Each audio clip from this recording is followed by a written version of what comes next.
الحمد لله وكفى والصلاة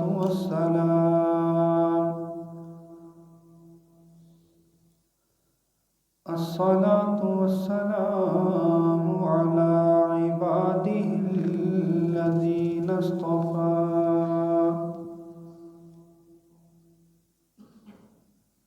خصوصا على سيد الرسل وخاتم الأنبياء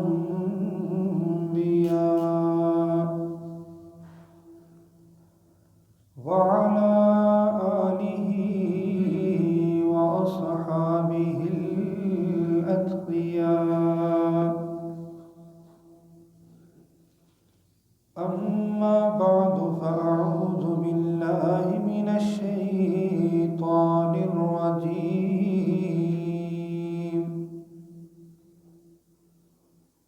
بسم الله الرحمن الرحيم.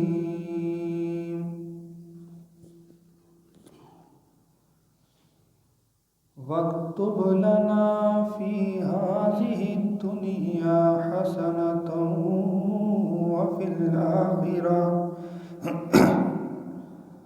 وفي الآخرة إنا هدنا إليك.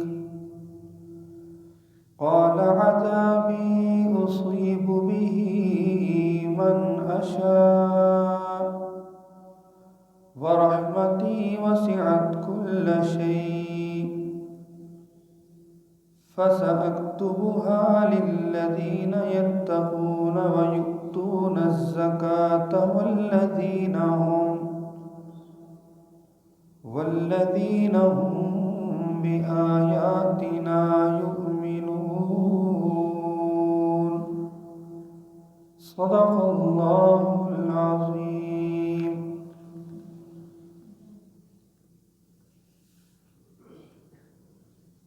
اللہ تعالیٰ کا فضل اور کرم ہے کہ اللہ تعالیٰ نے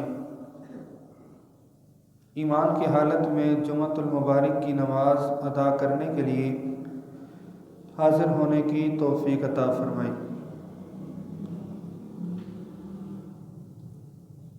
یہ ایک حقیقت ہے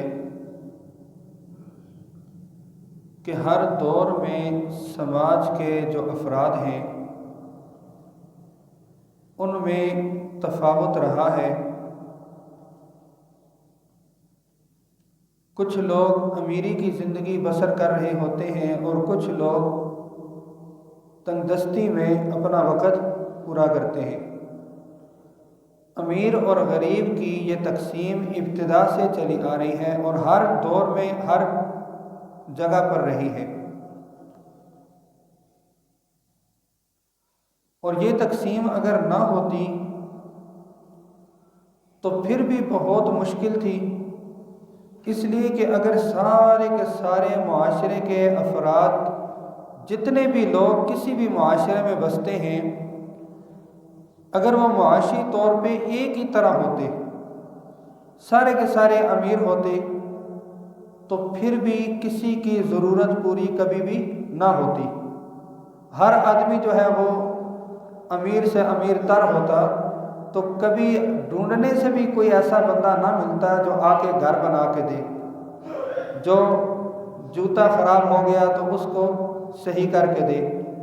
یا اسی طرح سے گائے کا دودھ، بھینس کا دودھ یا اس قسم کے جتنے بھی شعبہ جات ہیں ان میں کوئی انسان بھی قدم نہ رکھتا، اس لیے کہ اس کی ضرورت نہیں ہے. اسی طرح اگر سارے کے سارے غریب ہوتے تو پھر بھی نظام نہیں چلنا تھا، کیونکہ سارے ہر بندہ ہی پریشان ہو. اور چور کبھی کسی چور سے یہ نہیں کہتا کہ میری رہائی کا انتظام کرو. قیدی کبھی کسی قیدی کو یہ نہیں کہتا. ایک جیل میں قید بندہ دوسرے قیدی کو یہ نہیں کہتا کہ میری رہائی کا انتظام کرو کہ وہ خود قیدی ہے. اسی طرح غریب جو ہے وہ دوسرے غریب سے اپنی ضرورت کس طرح سے پوری کر سکتا ہے.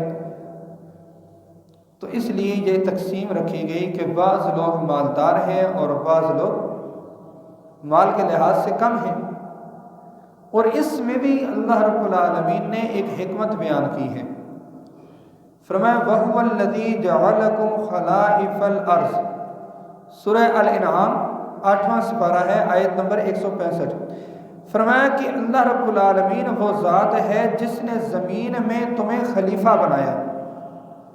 تم زمین میں خلیفہ بنے کیونکہ حضرت آدم علیہ السلام کی پیدائش سے پہلے اللہ رب العالمین نے فرشتوں سے کہا انی جاعل فی الارض خلیفہ، میں انسان میں خلیفہ بنانا چاہتا ہوں جو زمین پہ رہتے ہوئے میری تعلیمات کے مطابق زندگی بسر کرے۔ تو فرمایا وَهُوَ الَّذِي جَعَلَكُمْ خَلَائِفَ الْأَرْضِ، اللہ وہ ہے جس نے تمہیں زمین میں خلیفہ بنایا۔ وَرَفَعَ بَعْضَكُمْ فَوْقَ بَعْضٍ دَرَجَاتٍ، اور تم میں سے بعض کے درجات دوسرے بعض سے بلند رکھے۔ کوئی غریب ہے تو کوئی امیر ہے، اس لیے لِيَبْلُوَكُمْ فِي مَا آتَاكُمْ، تاکہ وہ اللہ رب العالمین آزما سکے اس میں جو اس نے تمہیں دیا ہے۔ رزق اللہ رب العالمین نے دیا۔ وَفِي السَّمَاءِ رِزْقُكُمْ وَمَا تُوعَدُونَ، اللہ یرزق من یشاء بغیر حساب ویرزقہ من حیث لا یحتسب۔ اب اللہ رب العالمین انسان کو رزق دینے والے ہیں۔ رب تعالی نے ہی فرمایا کہ جو تمہیں دیا گیا ہے اس میں وہ تمہیں آزمانا چاہتا ہے۔ لیبلوکم فیما آتاکم، کہ جو امیر ہے وہ کہیں عمارت کے نشے میں اتنا زیادہ تو نہیں ہو گیا کہ اس سے اللہ کے قوانین ہی بھول گئے اور وہ اپنے غریب بھائیوں کو ہی بھول بیٹھا۔ تو یہ اسلام نے ایک حکمت اس میں رکھی ہے کہ کچھ امیر ہیں اور کچھ غریب ہیں۔ اب جس وقت یہ تقسیم آئی، بعض امیر ہیں بعض غریب ہیں، امیر کا ہونا بھی ضروری ہے غریب کا ہونا بھی ضروری ہے، معاشرے کی تکمیل اسی پر ہے، تو پھر آخر غریب کا پھر ہوگا کیا؟ یہ جو سوال اٹھا کہ غریب کا کیا ہوگا، اسلام یہ کہتا ہے کہ مالدار کا اپنے مال پر مکمل حق ہے، غریب کا ہے ہی نہیں، بلکہ ایک حد مقرر کر دی کہ اگر کسی کا مال بڑھتے بڑھتے اس حد تک پہنچے گا جس کو ہم صاحب نصاب کہتے ہیں، اس حد تک جب اس کا مال آ جائے گا تو اس میں سے اتنے فیصد مال اس نے دینا ہے غریب کو۔ بڑھتے بڑھتے بڑھتے اگر اس کا مثال کے طور پر 1 لاکھ تک آ گیا تو 1 لاکھ کے پیچھے 2500 اس نے غریب کو دینا ہے، باقی اس کا اپنا ہے۔ یہ ایک مثال ہے، وگرنہ اسلام نے جو نصاب مقرر کیا ہے وہ 7.5 تولے سونا ہے اور 52.5 تولے چاندی ہے۔ ان دو چیزوں کے برابر اگر کسی کا مال آ جاتا ہے، 52.5 تولے چاندی کے برابر آ جاتا ہے یا پھر 7.5 تولے سونے کے برابر آ جاتا ہے، تو پھر وہ غریب کا حق اس کے ساتھ جڑ جاتا ہے، 40واں حصہ اس نے غریب کو دینا ہے، سارا کا سارا بھی اس کا نہیں اور برابر کا شریک بھی غریب نہیں ہے۔ یہ ایک درمیانہ نظام اسلام نے دیا تاکہ معاشرہ آگے بڑھ سکے اور ہر طرف خوشحالی پیدا ہو سکے اور امیر اور غریب کے درمیان فرق قائم نہ ہو، بلکہ ان کی محبتیں جڑی رہیں۔ جب امیر دے گا غریب کو تو غریب ظاہر ہے اس سے ہمدردی بھی رکھے گا، اس سے محبت بھی کرے گا کہ یہ بندہ میرا بھی خیال کرتا ہے۔ تو اسلام نے ایک ایسا نظام دیا۔ 4 چیزیں زکوٰۃ کے اندر دیکھی جاتی ہیں: نقد مال، مال تجارت، سونا اور چاندی۔ یہ 4 چیزیں ان کو دیکھا جاتا ہے، ان کے اوپر زکوٰۃ کا نصاب آ کر عائد ہوتا ہے۔ ضرورت سے زائد مال جو ہے وہ زکوٰۃ کے لحاظ سے نہیں دیکھا جاتا، وہ صدقہ فطر کے لحاظ سے دیکھا جاتا ہے۔ تو بہرکیف اسلام نے ایک حد مقرر کی، کسی کی مالیت 52.5 تولے چاندی تک آتی ہے یا کسی کی مالیت 7.5 تولے سونے تک جاتی ہے، اب اس نے 40واں حصہ نکالنا ہے اپنے غریب بھائی کے لیے۔ اور یہ جو غریب بھائی کا لفظ میں استعمال کر رہا ہوں یہ بھی قرآن پاک میں موجود ہے، فَإِن تَابُوا وَأَقَامُوا الصَّلَاةَ وَآتُوا الزَّكَاةَ فَإِخْوَانُكُمْ فِي الدِّينِ، پھر وہ تمہارے بھائی ہیں دین میں۔ یہ بھی قرآن پاک کے اندر موجود ہے۔ چونکہ زکوٰۃ فرض ہے، اور فرض اس کو کہا جاتا ہے جو قرآن مقدس سے ثابت ہو، تو اس لیے قرآن پاک میں کم و بیش 72 مقام ایسے ہیں جس میں اللہ رب العالمین نے زکوٰۃ کو نماز کے ساتھ ملا کے ذکر کیا کہ جس طرح نماز فرض ہے، اسی طرح صاحب نصاب پر زکوٰۃ بھی فرض ہے۔ جس طرح نماز کا منکر کافر ہے، اسی طرح زکوٰۃ کا منکر بھی کافر ہے۔ جس طرح نماز چھوڑنے والا فاسق ہے، اسی طرح زکوٰۃ چھوڑنے والا بھی فاسق ہے۔ اور فاسق ہمارے ہاں عموماً بہت کم معنوں میں لیا جاتا ہے کہ شاید فاسق ہوئی ویسی چھوٹی موٹی مذمت کا نام ہے، کوئی بھی کافر تو نہیں ہے نا، فاسق ہو گیا۔ اس فاسق کی اگر آپ نے مذمت دیکھنی ہے، اس کی قباحت دیکھنی ہے کہ فاسق کتنا برا لقب ہوتا ہے کہ جو انسان کے ساتھ اس وقت موسوم ہوتا ہے جب انسان زکوٰۃ نہیں دے رہا، یہ لقب اس کے ساتھ آ کر ملتا ہے اور یہ فاسق بن جاتا ہے بندہ۔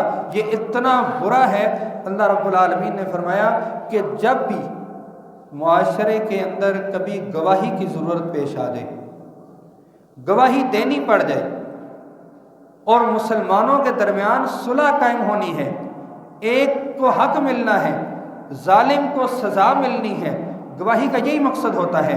یہ سارے کے سارے ان سب کا دار و مدار، پورے عدالتی نظام کا دار و مدار گواہی پر ہوتا ہے، اور معاشرے کا دار و مدار انصاف پر ہوتا ہے، عدل، انصاف۔ آج ہمارے پاس انصاف نہیں ہے۔ ہمارے ہاں جو نظام چل رہا ہے، جس طرح سے ہمارے انصاف کے ادارے لے کر چل رہے ہیں، یہ کوئی پوشیدہ امر نہیں ہے، اور ہمارا ملک آئے دن پیچھے جا رہا ہے۔ یہی نظام ہے، کیونکہ کسی بھی معاشرے کی ترقی کا دار و مدار ہوتا ہے عدل و انصاف پر۔ عدل و انصاف کا دار و مدار ہوتا ہے گواہی پر۔ اس گواہی کا دار و مدار ہوتا ہے اس بندے پر جو فاسق نہ ہو۔ اس لیے فرمایا لا تقبلوا لهم شہادۃ ابدا، سورہ نور ہے آیت نمبر 4 میں فرمایا ان کی گواہی کبھی بھی قبول نہیں کرنی، اس لیے اولئک هم الفاسقون، یہ فاسق ہیں۔ تو فاسق بندے کا معاشرے کے کسی بھی اچھے کام میں کوئی کردار نہیں۔ امام فاسق ہو اور مقتدی کو اس کا فسق عیاں ہو، وہ اس کے پیچھے نماز نہیں پڑھ سکتا، یہ شریعت کا حکم ہے۔ اس لیے کہ فاسق امام جب مقتدی پر اس کا فسق ظاہر ہو جائے اور وہ اس کے پیچھے نماز پڑھے اس حالت میں کہ اس امام نے ابھی توبہ نہیں کی، تو پیچھے مقتدی کی نماز بھی نہیں ہوتی، یہ شریعت کا مسئلہ ہے، اس کو کہتے ہیں فاسق۔ تو جو بندہ زکوٰۃ نہیں دیتا وہ اسی طرح فاسق بنتا ہے جس طرح نماز نہ پڑھنے والا کیا بنتا ہے، فاسق بنتا ہے، اور انکار کرنے والا کافر۔ اب اس کی دلیل قرآن مقدس میں موجود ہے۔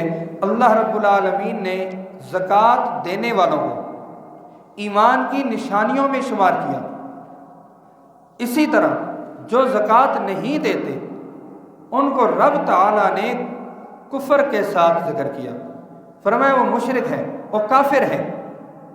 زکوٰۃ نہ دینے والوں کو رب تعالیٰ نے ان الفاظ کے ساتھ قرآن مقدس میں ذکر کیا ہے۔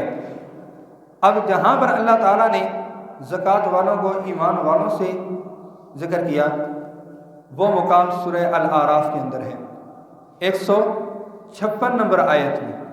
حضرت موسیٰ علیہ السلام کی قوم نے بچھڑے کو معبود بنا لیا۔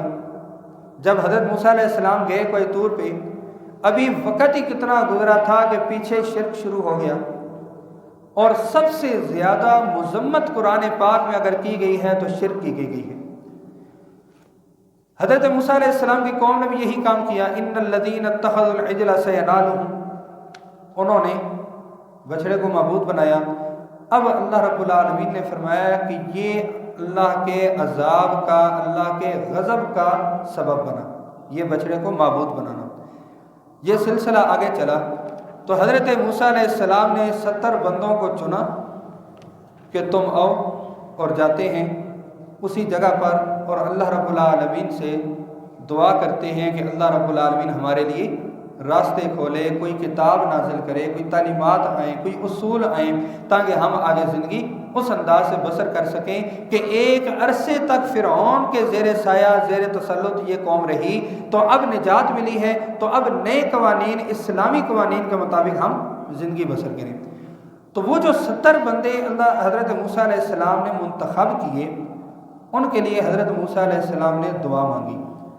فرمایا وَاكْتُبْ لَنَا فِي هَذِهِ الدُّنْيَا حَسَنَةً وَفِي الْآخِرَةِ، اے رب العالمین، یہ جو مشرک لوگ ہیں اگر انہیں عذاب دینا چاہتا ہے تو اے اللہ تو دے سکتا ہے، تو رب ہے، انت ولینا، تو ہی ہمارا کارساز ہے۔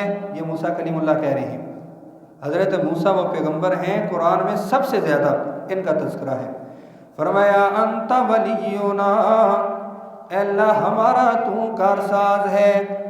یہ جو مشرک ہیں انہیں اگر عذاب دینا چاہتا ہے، لو شئت اہلکتہم، اگر تو چاہے اے اللہ انہیں ہلاک کر دے، لیکن انت ولینا فاغفر لنا وارحمنا، اے اللہ تو ہمارا کارساز ہے، ہم تجھ سے مغفرت طلب کر رہے ہیں، ہمیں معاف فرما دینا، وارحمنا، اے اللہ ہم پر اپنی رحمتیں برسانا، وانت خیر الغافرین، اے اللہ تو سب سے بہتر معاف کرنے والا ہے۔ وَاكْتُبْ لَنَا فِي هَذِهِ الدُّنْيَا حَسَنَةً وَفِي الْآخِرَةِ، اے اللہ دنیا میں بھی آخرت میں بھی ہمارے لیے بھلائیاں لکھ دینا، اے اللہ ہمارے لیے بھلائی کے فیصلے کر دے، اچھائی کے فیصلے کر دینا، حسن فیصلے کر دے۔ رب العالمین فرماتے ہیں عذابی اصیب بہ من اشاء، میں جس کو چاہوں اپنے عذاب کے ساتھ ہلاک کر دوں، میرا عذاب جس کو چاہے پہنچ جائے۔ وَرَحْمَتِي وَسِعَتْ كُلَّ شَيْءٍ، اور میری رحمت ہر چیز پر شائع ہوئی ہے، ہر چیز کا احاطہ کیے ہوئے ہے، بہت وسیع میری رحمت ہے، لیکن میں اپنی رحمتیں لکھوں گا کس کے لیے، میں اپنی رحمتیں برساؤں گا کس کے لیے۔ فَسَأَكْتُبُهَا لِلَّذِينَ يَتَّقُونَ وَيُؤْتُونَ الزَّكَاةَ، میری رحمتیں برسیں گی اس بندے پر جو متقی ہوگا، جو پرہیزگار ہوگا، زندگی کے ہر موڑ میں مجھ سے ڈر کے زندگی گزارنے والا ہوگا، وَيُؤْتُونَ الزَّكَاةَ، اور زکوٰۃ ادا کرنے والا ہوگا، اس پر میری رحمتیں برسیں گی، وہ میری رحمتوں کا مستحق ہوگا، اس لیے کہ وَالَّذِينَ هُمْ بِآيَاتِنَا يُؤْمِنُونَ، در حقیقت ایمان والا یہ ہے جو زکوٰۃ دیتا ہے، جو متقی ہے۔ فرمایا والذین ہم، یہی وہ لوگ ہیں بآیاتنا یؤمنون، جو ہم پر، ہماری نشانیوں پر ایمان لانے والے ہیں۔ یہ ایمان والے جنہوں نے زکوٰۃ دینے کا طریقہ کار اپنایا ہوا ہے، اور جو زکوٰۃ نہیں دیتا اس کو اللہ رب العالمین نے سورہ حامیم سجدہ آیت نمبر 6 اور 7 فرمایا وَوَيْلٌ لِّلْمُشْرِكِينَ، وویل، ویل کسے کہتے ہیں؟ ہلاکت۔ یہ ویل کا لفظ ایک ان کے لیے آیا ہے قرآن پاک میں، اور دیگر مقامات میں سے ایک آیا ہے ناپ تول میں کمی کرنے والے کے لیے، ویل للمطففین، اور ایک آیا ہے جو مال کے ساتھ بڑی زیادہ محبت کرتے ہیں، ان کو جمع کرنے پہ لگے رہتے ہیں۔ ویل لکل ہمزۃ لمزہ الذی جمع مالا وعددہ، جو مال جمع کرنے پہ لگے ہوئے ہیں اور بار بار انہی کو گنتے رہتے ہیں، فرمایا ان کے لیے ہلاکت ہے۔ اور ایک یہ ہے مقام سورہ حامیم سجدہ کا، فرمایا وَوَيْلٌ لِّلْمُشْرِكِينَ، ہلاکت ہے مشرکین کے لیے۔ کون مشرک؟ الَّذِينَ لَا يُؤْتُونَ الزَّكَاةَ، وہ لوگ جو زکوٰۃ ادا نہیں کرتے، صاحب نصاب ہو گیا مگر زکوٰۃ پھر بھی ادا نہیں کر رہا، فرمایا یہ مشرک ہے۔ وَهُمْ بِالْآخِرَةِ هُمْ كَافِرُونَ، یہی وہ لوگ ہیں جو آخرت کا انکار کرنے والے ہیں، یعنی کافر۔ اللہ رب العالمین نے ابتدا اسی بات سے ذکر کر دی کہ اگر ایمان والے اور کافر، دو طبقات ہیں نا، ایمان اور کفر، منافق بھی در حقیقت کفر میں شامل ہے، تو فرمایا کہ ایمان والا وہ ہے جو زکوٰۃ ادا کرتا ہے، کافر وہ ہے جو زکوٰۃ ادا نہیں کرتا، وہ مشرک ہے، کافر ہے۔ یہ قرآن کا فیصلہ ہے، یہ کوئی میرا فتویٰ نہیں ہے، حوالہ میں نے آپ کے سامنے رکھ دیا۔ وَوَيْلٌ لِّلْمُشْرِكِينَ الَّذِينَ، وہ لوگ لا یؤتون الزکاۃ، جو زکوٰۃ نہیں دیتے، ان کو اللہ رب العالمین ہلاکت کا باعث بنا رہے ہیں۔ جو زکوٰۃ دیتے ہیں وہ رب کی رحمتوں کے مستحق ہوتے ہیں۔ یہاں تک تو آ گیا ابتدائی مسئلہ۔ اب اس سے آگے انسان زندگی گزارتا ہے، ایمان والا بندہ وہ ہمیشہ یہ چاہتا ہے کہ میں پاک ہو جاؤں، میں کیا ہو جاؤں؟ پاک۔ کوئی بندہ یہ نہیں پسند کرتا کہ میں زندگی گزاروں اور میں ناپاک ہوں، اور یہ چیز اللہ بھی پسند نہیں کرتے۔ فرمایا فیہ رجال یحبون ان یتطہروا واللہ یحب المتطہرین۔ اللہ رب العالمین کس کو پسند کرتے ہیں؟ طہارت کو۔ ناپاک انسان رب کے سامنے آ کے کھڑا ہو جائے، لاکھ سجدے کرے، ایک سجدہ بھی اس کا قبول نہیں ہوتا، اس لیے کہ ناپاک انسان اللہ کو پسند ہی نہیں۔ وہ سجدہ بھی کر رہا ہے، سبحان ربی الاعلیٰ بھی کہہ رہا ہے، سبحان ربی العظیم بھی کہہ رہا ہے، بڑی تسبیحات کر رہا ہے، مگر اس کا کوئی بھی اجر اس کو نہیں ملے گا۔ الٹا اگر وہ ناپاک ہونے کی حالت میں نماز پڑھے اور نیت اس کی یہ ہو کہ مجھے پھر بھی ثواب ملے گا، اسی وقت وہ کافر ہو جاتا ہے۔ یہ آپ کسی بھی سے پوچھ لیں، یہ ویسے فتوی نہیں دے رہا میں۔ ناپاک آدمی حالت ناپاکی میں نماز ادا کرے اور اس کا نظریہ یہ ہو کہ میں ناپاک ہوں پھر بھی مجھے اللہ اجر دے گا، تو یہ حال آدمی کفر میں چلا جاتا ہے۔ یہ ناپاکی اتنی بری چیز ہے۔ ایک انسان نے لاکھوں کروڑوں دیے اللہ کے راستے میں، لیکن اس کا مال ناپاک ہے، اس کا مال ہی پاک نہیں ہے، 1 روپے کا بھی اس کو اجر نہیں ملے گا۔ مسئلہ پھر بھی وہی ہے جو نماز والا ہے۔ اسی طرح دیگر جتنی بھی عبادات ہیں میرے دوستو، پاکیزگی اللہ رب العالمین کو بہت پسند ہے۔ اس لیے اللہ رب العالمین نے قرآن پاک میں جب زکوٰۃ کا ذکر کیا تو اللہ رب العالمین نے ایک اس کا فائدہ یہ بتایا کہ یہ زکوٰۃ کا جو مال ہے، یہ فقط مال کو نہیں پاک کرتا، یہ بندے کو بھی پاک کرتا ہے۔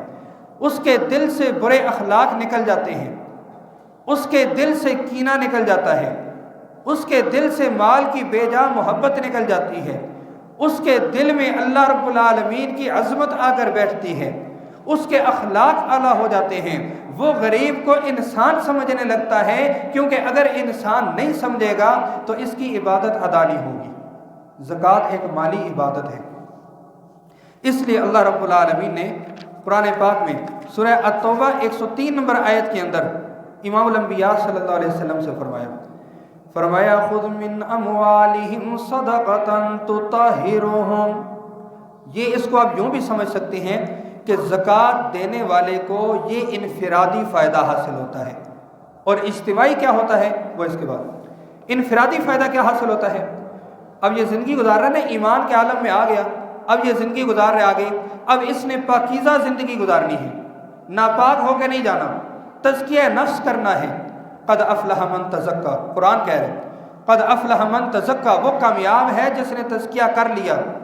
جس نے تزکیہ نہیں کیا وقد خاب من دساہا قد افلح من زکاہا، ایک مقام پہ یہ بھی ہے سورہ شمس میں کہ وہ کامیاب جس نے اس نفس کا تزکیہ کر لیا۔ سورہ اعلیٰ میں فرمایا قد افلح من تزکا، جس نے تزکیہ نفس کر لیا وہ بہت کامیاب ہے۔ اب تزکیہ نفس کیسے ہوتا ہے؟ ان میں ایک سبب زکوٰۃ دینا ہے۔ فرمایا خذ من اموالہم صدقۃ تطہرہم، اے میرے محبوب پیغمبر ان سے زکوٰۃ لے لیجئے۔ صدقہ یہاں پہ زکوٰۃ کے معنوں میں ہے، کیوں؟ اسی صورت میں اس سے پہلے گزر چکا ہے انما الصدقات للفقراء والمساکین، جہاں پر زکوٰۃ کے مصارف ذکر ہوئے ہیں آیت نمبر 60 سورہ التوبہ میں، وہاں انما الصدقات، وہاں صدقات سے مراد زکوٰۃ ہے۔ یہ وہی صورت ہے، اور اللہ رب العالمین کیا فرما رہے ہیں؟ ان سے یہ زکوٰۃ لے لیں، یہ کیا کام کرے گی؟ تطہرہم، ان کو پاک کر دے گی، یہ زکوٰۃ ان کو پاک کر دے گی۔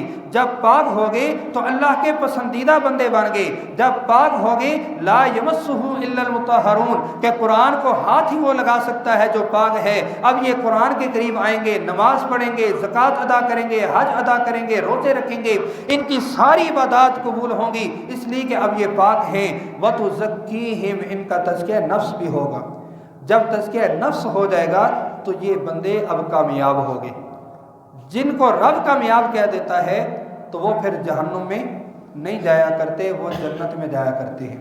وہ کہاں جاتے ہیں؟ جنت میں۔ اور جنتوں میں بھی سب سے اعلیٰ جنت، ہم اکثر دعا کرتے ہیں تو کیا کرتے ہیں؟ اے اللہ فلاں دنیا سے چلا گیا، اس کو جنت الفردوس میں اعلیٰ مقام عطا فرما۔ اسی طرح انسان اپنے لیے دعا کرتا ہے کہ اللہ جب میں اس دنیا سے جاؤں تو مجھے جنت الفردوس میں اعلیٰ مقام عطا فرما۔ انسان رب تعالیٰ سے جنت الفردوس مانگتا ہے، یہ طالب بنتا ہے جنت الفردوس کا۔ اللہ رب العالمین نے قرآن پاک میں یہ مسئلہ بھی حل کر دیا کہ جنت الفردوس کے وارث کون؟ ایک سوال آتا ہے بندے کا کہ میں کون سی صفات اپناؤں کہ میں جنت الفردوس کا مالک بن جاؤں۔ اللہ رب العالمین نے فرمایا تو میرا قرآن کھول، 18ویں سپارے میں آج سورہ مومنون کی ابتدائی آیات پڑھ، تجھے وہیں پتہ چل جائے گا کہ جنت الفردوس کے لیے یہ شرائط ہے۔ قد افلح المؤمنون الذین هم فی صلاتهم خاشعون، فرمایا مومن کامیاب ہو گیا۔ پھر کامیابی کا سرٹیفکیٹ رب العالمین دے رہے ہیں، فرمایا قد افلح المؤمنون، مومن کامیاب ہو گیا۔ کون مومن؟ الذین هم فی صلاتهم خاشعون، جو اپنی نماز کے اندر خشوع پیدا کرتا ہے۔ والذین هم عن اللغو معرضون، جو فضول باتیں نہیں کرتا، لغویات کے اندر نہیں پایا جاتا، جس کی زبان ذکر اللہ کے لیے وہ رب العالمین کا ذکر کرتا ہے۔ فضول سیاسی گفتگو جس کا کوئی حاصل نہ ہو وہ اس میں نہیں پڑتا۔ والذین هم للزکاة فاعلون، جو زکوٰۃ دینے والا ہے وہ جنت الفردوس کا وارث بنتا ہے۔ اسی آخر میں اللہ رب العالمین نے آیت نمبر 11 میں فرمایا الذین یرثون الفردوس، یہ وہ لوگ ہیں جو جنت الفردوس کے وارث بنتے ہیں۔ ہم فیہا خالدون، اور وہ اس میں ہمیشہ رہیں گے۔ یہ تو ہو گیا جنت الفردوس کا ذکر۔ دوسری طرف جو زکوٰۃ نہیں دیتے، میں دونوں کو ساتھ ساتھ لے کر چل رہا ہوں تاکہ ہمیں ہر طرح کا مسئلہ سمجھ آ جائے کہ ایمان والا وہ ہے جو زکوٰۃ دیتا ہے، کافر وہ ہے جو زکوٰۃ نہیں دیتا۔ پھر آگے بات آئی کہ جو زکوٰۃ دیتا ہے وہ جنت الفردوس کا مالک بنتا ہے، اور جو زکوٰۃ نہیں دیتا اس کا ذکر بھی اللہ رب العالمین نے قرآن پاک میں کیا تاکہ انسان کو وہاں بھی کوئی پریشانی نہ ہو، یہ نہ ہو کہ وہاں جا کر کے جی مجھے پتہ ہی نہیں تھا، وگرنہ تو میں نے زکوٰۃ ساری کی ساری جو ہے وہ لازمی دینی تھی۔ اللہ رب العالمین نے سورہ التوبہ میں زکوٰۃ نہ دینے والوں کے حالات بیان کیے۔ فرمایا یوم یحمى علیہا فی نار جہنم، کل قیامت والے دن سونے کو پگھلایا جائے گا، چاندی کو پگھلایا جائے گا۔ یہ سونا اور چاندی یہ زکوٰۃ کے بنیادی مصارفین میں سے ہیں۔ مال اور مال تجارت کو بھی بالآخر جا کے پرکھا اسی پہ جاتے ہیں کہ 7.5 تولے سونا، 52.5 تولے چاندی۔ اب جو زکوٰۃ نہیں دے رہا گویا وہ سونا اور چاندی کو جمع کرنے پہ لگا ہے۔ اللہ رب العالمین فرماتے ہیں، فرمایا یوم یحمى علیہا فی نار جہنم فتقوی بہا جباہہم وجنوبہم وظہورہم، کل قیامت والے دن یہی سونا چاندی پگھلایا جائے گا۔ امام الانبیاء صلی اللہ علیہ وسلم کا فرمان بھی یہاں موجود ہے۔ آپ صلی اللہ علیہ وسلم نے فرمایا قیامت والے دن سونا چاندی پگھلایا جائے گا، ایک چادر بنائی جائے گی، وہ چادر اس بندے کو اڑائی جائے گی جو زکوٰۃ نہیں دیتا۔ جب اس کی گرمائش کم ہو جائے گی دوبارہ اس کو پگھلایا جائے گا، جہنم کی آگ پر اس کو تپایا جائے گا اور پھر اس کو پہنایا جائے گا۔ امام الانبیاء انبیاء صلی اللہ علیہ وسلم کا فرمان موجود ہے، فرمایا کل روز قیامت جو زکوٰۃ نہ دینے والا بندہ ہے، میرے دوستو قرآن کا وہ مقام بھی میرے سامنے ہے، سورہ آل عمران میں رب العالمین نے فرمایا یہ گمان کبھی نہ کرنا، ولا يحسبن الذين يبخلون بما آتاهم الله من فضل، جن کو رب العالمین نے مال عطا کیا ہے وہ اپنے مال پر کبھی فخر و مباحات کے اندر نہ پڑ جانا، کبھی یہ گمان نہ کرنا یہی ہمارے لیے بہتر ہے، نہیں یہ تمہارے لیے بہتر نہیں، بل ہوا شر لہم، یہ بہت برا ہے تمہارے لیے، سیطوقون ما بخلوا به یوم القیامہ، کل قیامت کے دن یہی مال تمہارے گلے میں توپ پہنایا جائے گا۔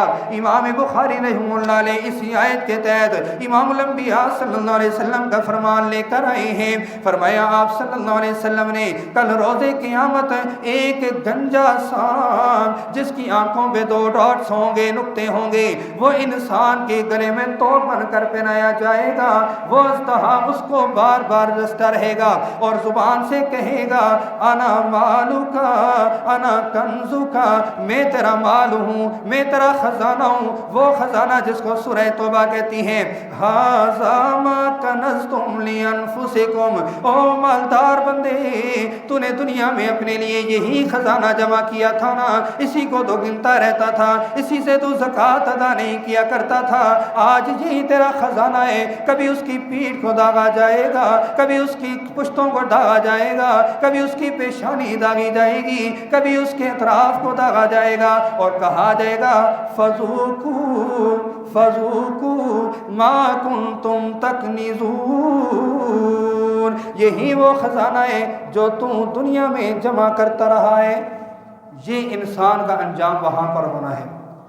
جنت والوں کا بھی ذکر ہوا، اور یہاں پر جو نہیں دینے والے ان کی اس سے بڑی وعید اور کون سی ہوگی۔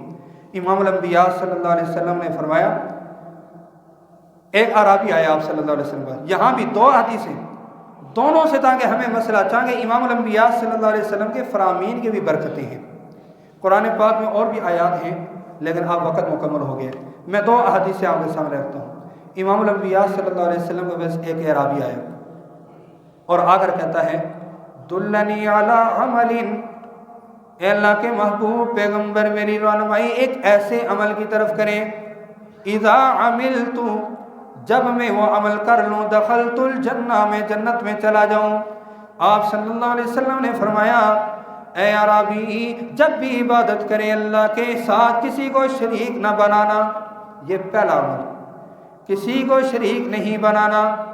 نمبر 2 تقیم الصلاۃ، نماز ادا کرتے رہنا۔ نمبر 3 زکوٰۃ ادا کرتے رہنا۔ یہ زکوٰۃ کا حکم آپ صلی اللہ علیہ وسلم نے اس اعرابی کو بتایا، وہ کہنے لگا والذی نفسی بیدہ، قسم اس ذات کی جس کے قبضے میں میری جان ہے، میں اللہ کی قسم اس سے زیادہ نہیں کروں گا، کوئی زیادتی نہیں کروں گا، یہی اعمال کرتا رہوں گا۔ جب وہ اعرابی چلا گیا، رحمت دو عالم صلی اللہ علیہ وسلم نے فرمایا من سرہ ان ینظر الی رجل من اہل الجنہ، جس کا دل چاہے کہ وہ جنتیوں میں سے کسی بندے کو دیکھ لے، فلینظر ھذا، وہ اس بندے کو دیکھ لے۔ اس کو آپ صلی اللہ علیہ وسلم نے کیا کہا؟ زکوٰۃ ادا کرنا، نماز، زکوٰۃ، اور رب کے ساتھ کسی کو شریک نہ ٹھہرانا۔ اس نے کہا اس وقت تک حج جو ہے فرض نہیں ہوا تھا، حج 9 ہجری میں فرض ہوئے، اس وقت تک نہیں تھا۔